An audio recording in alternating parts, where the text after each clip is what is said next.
The stock market has been a good forecaster from time to time in the past. It also has been a rather poor forecaster occasionally. For example, the last 4 or 5 years. How do you become the greatest investor of all time? One of the richest men in history who turned $10,000 into $150 billion, Warren Buffett. Everyone knows Warren Buffett as the legendary investor who can pick winning stocks with his eyes closed. But did you know that before Berkshire Hathaway, he was rejected by Harvard, fired from his first real job, and even begged his own father-in-law to invest with him and got turned down?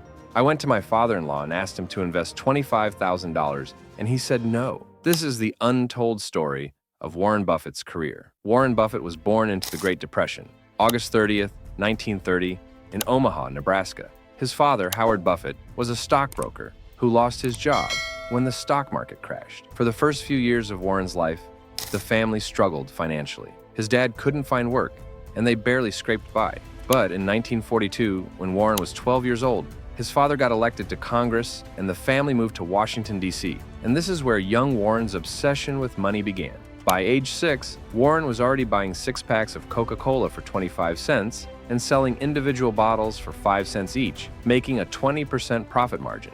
At age 11, he bought his first stock, 3 shares of Citi Service Preferred at $38 per share. The stock immediately dropped to $27, and Warren held on, terrified, until it climbed back to $40, where he sold for a tiny $5 profit. The stock later went to $200, and that's when Warren learned his first lesson: patience pays. But here's the thing. Warren wasn't some naturally confident kid. He was actually painfully shy and terrified of public speaking. In high school, he was so nervous around people that he could barely function in social situations. To cope with this, Warren did something unusual. At age 16, he spent $100, which was a fortune for him at the time, on a Dale Carnegie public speaking course. I was terrified of public speaking. I would literally get physically ill. And that course changed his life. In fact, Warren still has the certificate from that course hanging in his office today, not his college diplomas. That's how important it was to him. In 1947, Warren graduated high school and applied to the Wharton School at the University of Pennsylvania. He got in, but he hated it. He thought the professors were teaching outdated theories that had no connection to the real world of investing. So after 2 years, at age 19, Warren transferred to the University of Nebraska to finish his degree. Now here's where the first major rejection happens. In 1950, Warren applied to Harvard Business School. He was confident he'd get in. He had good grades, he understood business better than most adults, and he had already been investing successfully for years. But Harvard rejected him. The interviewer later described Warren as too young and looked even younger. To make matters worse, the rejection came in person. Warren had to sit there and listen to them tell him he wasn't good enough for Harvard. Looking back, getting rejected from Harvard was one of the best things that ever happened to me, because that rejection led Warren to Columbia Business School, where he would meet the 2 men who would change his life forever, Benjamin Graham and David Dodd. Benjamin Graham was already a legend. He literally wrote the book on investing, The Intelligent Investor, and Security Analysis. His approach was simple but revolutionary. Buy stocks trading below their intrinsic value, hold them until the market recognizes that value, and make a profit. Value investing. When Warren read Graham's book, it was like a religious awakening. It was like seeing the light, he said. This wasn't speculation or gambling. This was a scientific mathematical approach to investing, and Warren was obsessed. So he applied to Columbia specifically to study under Graham, and he got at Columbia, Warren was the only student who ever got an A+ from Benjamin Graham. He absorbed everything Graham taught him like a sponge. He memorized company reports, calculated intrinsic values, and found undervalued stocks that everyone else overlooked. When Warren graduated from Columbia in 1951 at age 21, he had 3 job offers, but none of them felt right. What he really wanted was to work for Benjamin Graham at his investment firm, Graham Newman Corporation in New York. So Warren did something bold. He offered to work for Graham for free, not for reduced pay, for free, $0. He just wanted to learn from the master, and Graham said no. He turned Warren down flat. I had no place for him, Graham later said. The firm had a policy of only hiring Jewish analysts because Wall Street at the time discriminated against Jewish people, and Graham wanted to give them opportunity. Warren was crushed. He had been rejected by Harvard, and now he'd been rejected by his idol. So he did what any 21-year-old would do. He moved back to Omaha to live with his parents. For the next 3 years, Warren worked at his father's brokerage firm, Buffett, Falk & Co., and he hated it. "I was a stockbroker and I didn't like it," he said. He wasn't cut out for sale. He wasn't good at convincing people to buy stocks they didn't understand. He wanted to invest, not sell. But during this time, Warren did two important things. First, he took a Dale Carnegie course again, this time to force himself to overcome his fear of public speaking. And second, he got married to Susan Thompson in 1952. And here's a crazy story. When Warren proposed to Susan, he told her something that most men wouldn't dare say: "I'm going to be rich," not "I hope to be comfortable," or "I'll work hard." He told her flat out, "I'm going to be rich, and you should marry me." That's confidence. Or delusion. But in Warren's case, it turned out to be confidence. Then, in 1954, something changed. Benjamin Graham finally called. He had an opening at Graham Newman,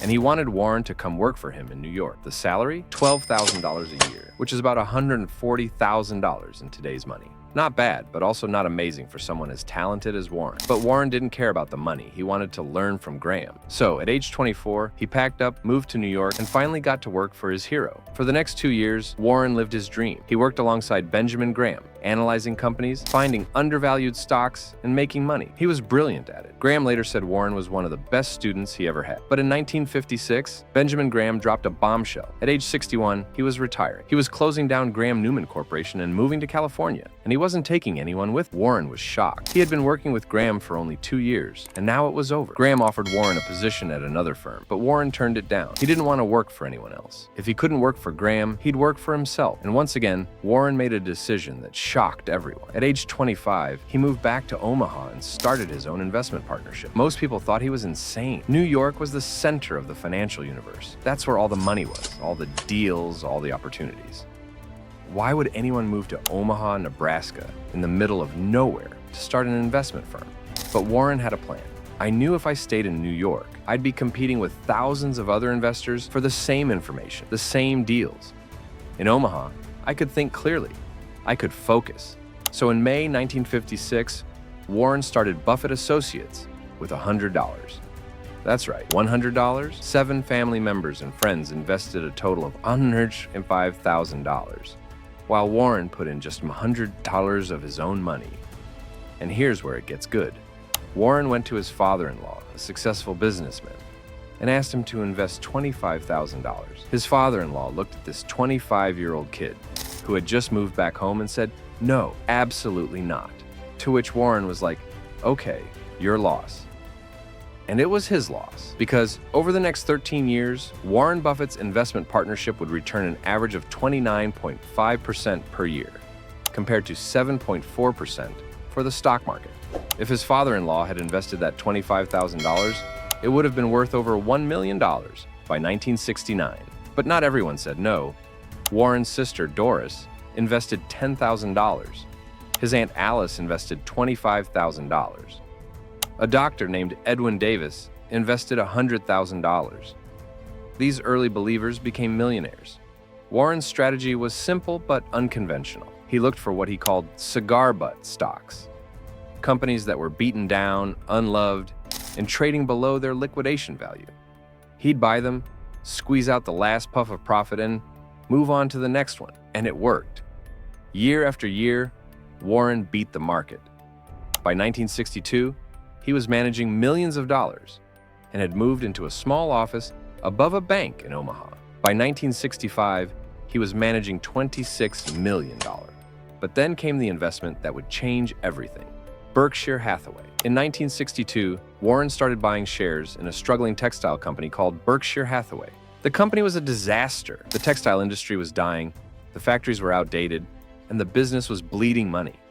But the stock was trading at $8 per share, and Warren calculated the company's assets were worth $16 per share. It was a classic cigar butt stock. Buy it cheap, liquidate it, make a profit. Simple. But here's where things got personal.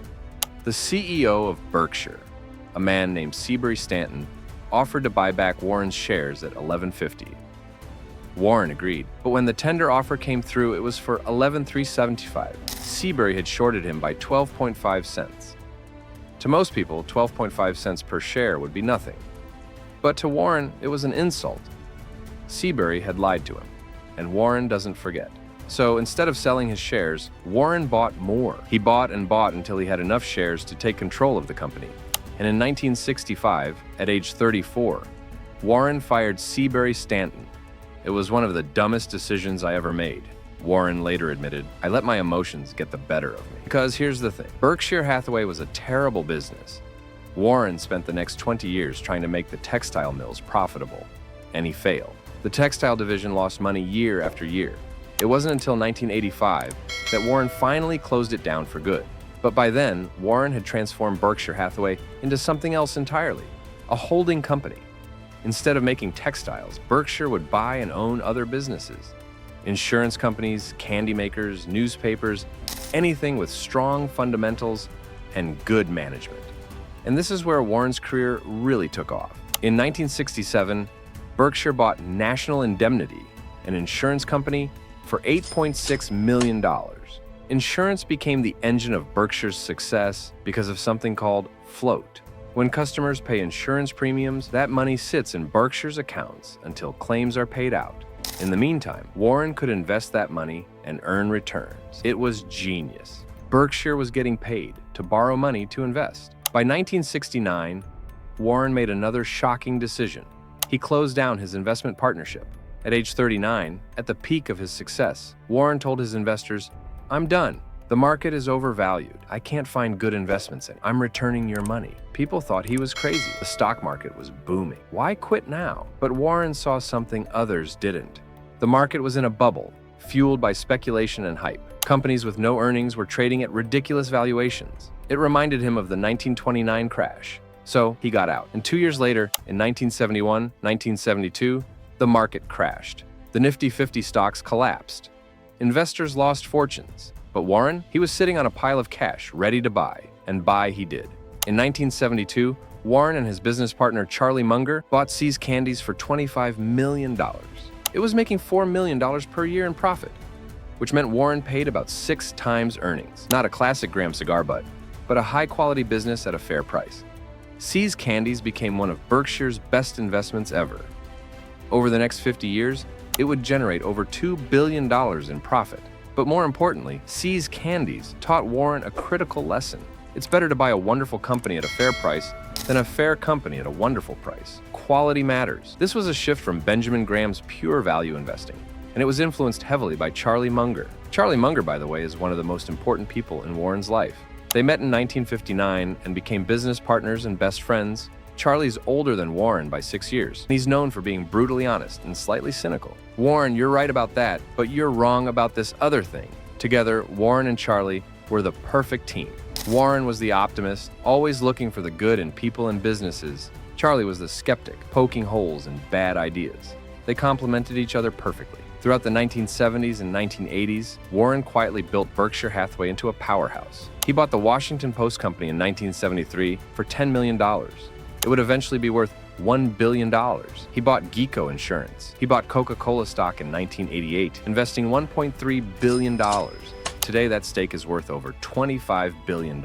But here's what's interesting. While Warren was becoming one of the richest men in America, he still lived in the same modest house in Omaha that he bought in 1958 for $31,500. He drove an old Cadillac. He ate at McDonald's for breakfast. He didn't own a yacht or a private jet. Well, not at first. People called him frugal. Others called him cheap. But Warren just called it rational. Why would I buy a bigger house? I'm happy here. By the 1990s, Warren Buffett had become a household name. Berkshire Hathaway's annual shareholder meetings in Omaha became known as Woodstock for Capitalists, attracting tens of thousands of investors from around the world who wanted to hear Warren and Charlie speak. And these weren't just ordinary corporate meetings. Picture this.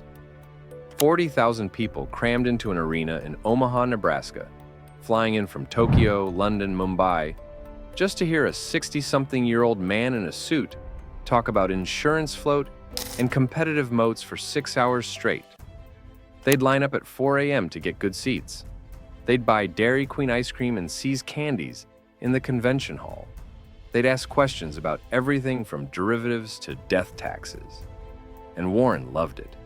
He'd sit on stage with Charlie, cracking jokes, drinking cherry Coke, eating peanut brittle, and dispensing wisdom about business and life. It was part investment seminar, part comedy show, part religious revival. People didn't just want Warren's stock picks. They wanted his philosophy, his worldview, his approach to life. And Warren's track record was undeniable.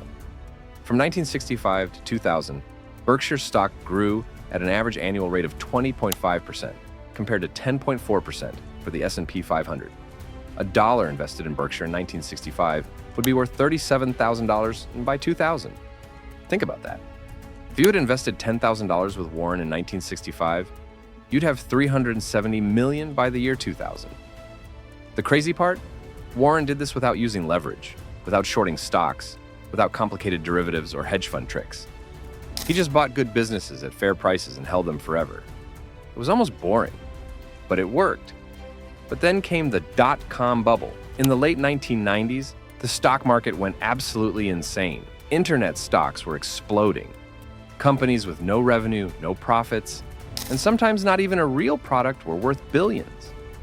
Pets.com, http://charpets.com, which sold dog food online, went public at a $300 million valuation. Waren, an online grocery delivery service, was worth $1.2 billion at its peak. These companies were burning through cash at a terrifying rate, but nobody cared because this time, it's different. The phrase you heard everywhere was the new economy. The old rules didn't apply anymore. Profits? Who needs profits when you have eyeballs and clicks and growth? Price to earnings ratios? That's old school thinking. We're in the age of the internet now, and everything has changed. Everyone was getting rich overnight. Your neighbor, your dentist, your college roommate who barely graduated, they were all making money hand over fist by buying tech stocks and day trading from their home computers. Regular people were quitting their jobs to become day traders. CNBC became the most watched channel in America. Books about making millions in the stock market topped the bestseller lists. Except Warren. Warren Buffett, the greatest investor of all time, was sitting on the sidelines. Warren refused to buy tech stocks. "I don't understand them," he said. "If I don't understand a business, I don't invest in it. And I don't understand how these internet companies are going to make money." It was his classic principle. Stay within your circle of competence. If you can't explain how a business makes money, if you can't predict where it will be in 10 years, if you don't understand its competitive advantage, then don't invest. Simple as that. But in 1999, this principle made Warren look like a fool. Berkshire Hathaway's stock was flat, while the NASDAQ was up 85%. Warren's portfolio was full of boring companies like Coca-Cola, Gillette, and insurance companies, while everyone else was buying Amazon, Cisco, and Yahoo. And people mocked him. They called him old-fashioned, out of touch, a dinosaur who didn't understand technology. Financial magazines ran cover stories asking, "Is Warren Buffett finished?" Barron's published an article titled, "What's Wrong, Warren?" questioning whether the Oracle of Omaha had lost his magic touch. Berkshire's stock underperformed the market for years. In 1999 alone, while the S&P 500 was up 21%, Berkshire's stock fell 19%. It was the worst performance gap in Berkshire's history. Investors were furious. Some longtime shareholders sold their stock and moved their money into tech funds. At shareholder meetings, people stood up and asked Warren why he wasn't buying the stocks that were making everyone else rich.